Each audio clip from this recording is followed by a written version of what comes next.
చిత్తూరు జిల్లాలోని పలమనేరు పట్టణంలో అభివృద్ధి కార్యక్రమాలు కొనసాగుతున్నాయి. గుడియాత్తం రోడ్డులో ఉన్న బయ్యప్పగారిపల్లి సింగిల్ విండో కార్యాలయం ఆధ్వర్యంలో నూతన ఫర్టిలైజర్ దుకాణాన్ని ఎమ్మెల్యే అమర్నాథ్ రెడ్డి ప్రారంభించారు. అనంతరం రైతులకు యూరియా బస్తాలను పంపిణీ చేశారు. తదుపరి కార్యక్రమంగా పలమనేరు ఎంపీడీఓ కార్యాలయం వద్దనున్న వెలుగు కార్యాలయంలో 80 మంది స్వయం సహాయక సంఘ సభ్యులకు ఈ సైకిళ్లను పంపిణీ చేసి స్వచ్ఛ రథాన్ని ప్రారంభించారు. అలాగే 499 స్వయం సహాయక సంఘాలకు 35,39,59,000 బ్యాంకు లింకేజీ శ్రీనిధి రుణాలను కూడా పంపిణీ చేశారు.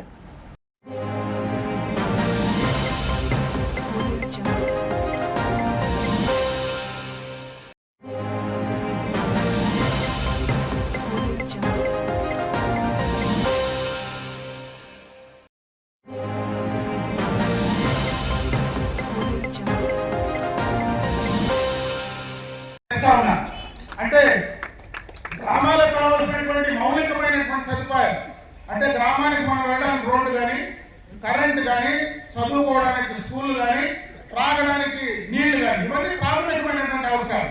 ఈ ప్రాథమికమైనటువంటి అవసరాలన్నీ కూడా పూర్తి స్థాయిలో కంప్లీట్ చేస్తూ గత ప్రభుత్వం చేసినటువంటి ఆర్థిక విధ్వంసం వల్ల ఏదైతే నష్టం జరిగిందో ఆ నష్టాన్ని పూడ్చుకుంటూ ఈరోజు పోలవరం లాంటి జీవనాడి ఈ యొక్క రాష్ట్రానికి ఏదైతే ఉందో దాన్ని ఏదైతే విస్మరించారో దాన్ని కంప్లీట్ చేసే కార్యక్రమం. కానీ ఈరోజు అమరావతి లాంటి, ఎందుకంటే మన రాష్ట్రానికి రాజధాని లేదు, అప్పుడే మన సోదరులు కూడా మాట్లాడినారు, అంటే దానిపై నేను ఎక్కువ మాట్లాడినా కానీ నిజంగా కనీసం జ్ఞానం ఉండి ఒక మనిషిగా ఆలోచిస్తే ఈ రాష్ట్రానికి రాజధాని లేనటువంటి రాష్ట్రం ఉంది. రాజధాని కోసం ఆ రోజు భూములు తీసుకున్నాం.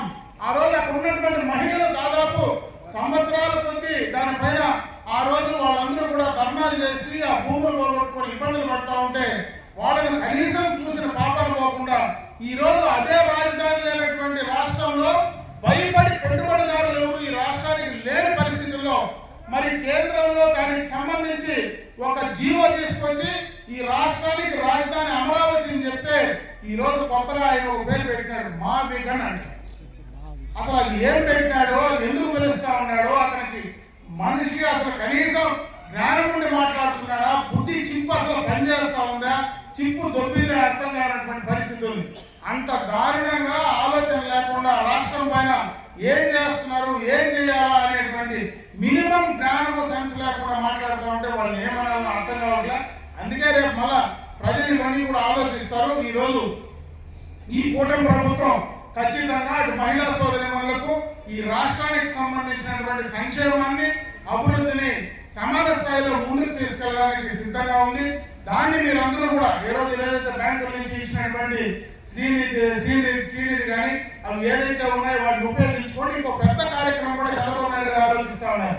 ఈరోజు ఏవైతే మీరు ఈ యొక్క గ్రూపులు తయారు చేసేటువంటి ఏదైతే ఉన్నాయో ప్రోడక్ట్ ఉందో వాటన్నింటినీ కూడా మీరు మార్కెట్ చేసుకోవడానికి ఈ మార్కెట్తో మీకు అనుసంధానం చేస్తూ ఉన్నాడు.